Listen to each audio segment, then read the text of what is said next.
Outside, crowds gathered behind barricades, some chanting Mkhwanazi's name in support, others calling for justice.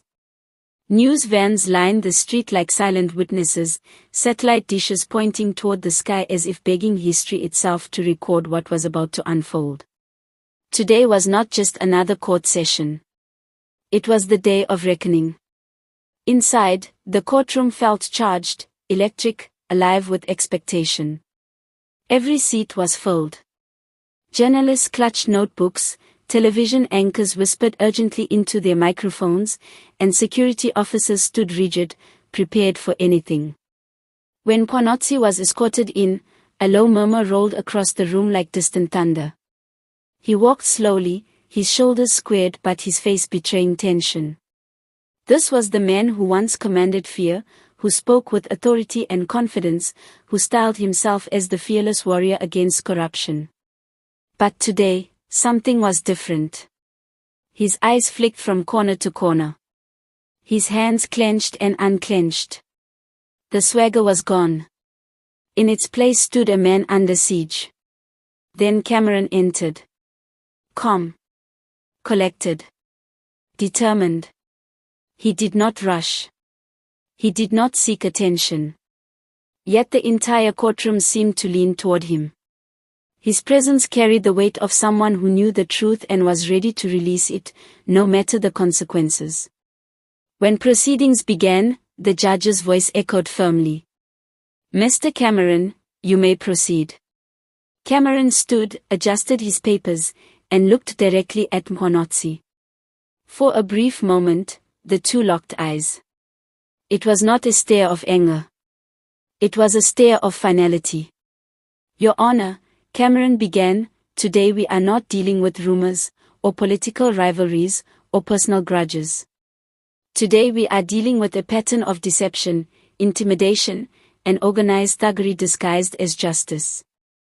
Mkhwanazi shifted in his seat. Cameron raised his first exhibit. This is a series of encrypted messages exchanged between individuals who identified themselves as the cleaners. These messages reference payments, targets, and instructions. And every trail leads back to one source. A collective gasp erupted. Some supporters shook their heads in disbelief. Others stared in stunned silence. Mkhwanazi leaned forward, whispering urgently to his lawyer. For years, Mr. Mkhwanazi portrayed himself as a man of law and order. A fighter for truth. A hero.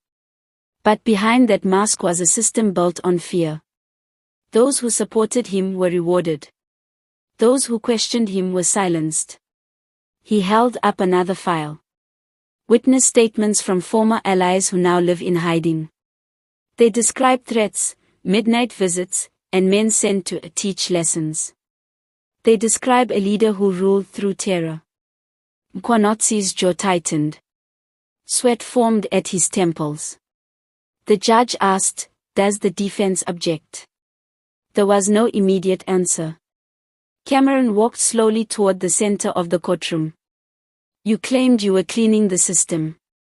But in reality, you were poisoning it." Mkhwanazi stared at the floor. His breathing had grown heavy. This was no longer a performance. This was survival. Cameron pressed on. "You see, Your Honor, thuggery is not always loud. Sometimes it wears a suit. Sometimes it gives speeches.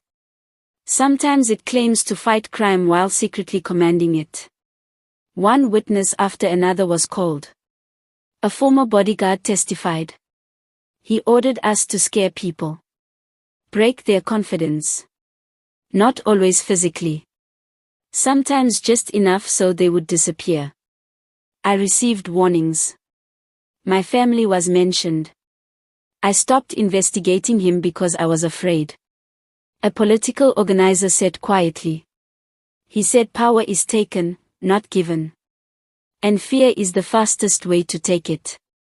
Each testimony tightened the grip around Mkhwanazi's image. The strongman narrative collapsed. The fearless warrior was revealed as a fragile tyrant clinging to control. Social media was in flames. Inside the courtroom, Cameron delivered his most devastating line. "You were never fighting corruption, Mr. Mkhwanazi. You were replacing it with your own empire of fear." Mkhwanazi finally spoke, his voice